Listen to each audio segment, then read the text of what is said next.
операция в лакътя, но където той каза, че има, според рентгена има фрактура. Страхотно мъжество от негова страна. Нека видим сега Юбинг Чен от Китай, неговото изпълнение на земя. Значи китайците по принцип са изключително добри на земя. Преди малко видяхме два на Цукахара, задно двойно превъртане с два винта, изпълнено по един прекрасен начин.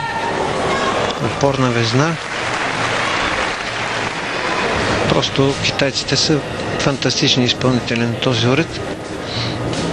Сега ще видим два винта и половина с предно салто с половина. Съчетанието на земя, това са руски винтове, задължителни.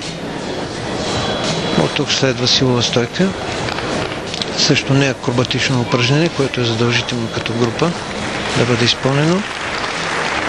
Сами виждате елегантното изпълнение на китайца. Арабско салто.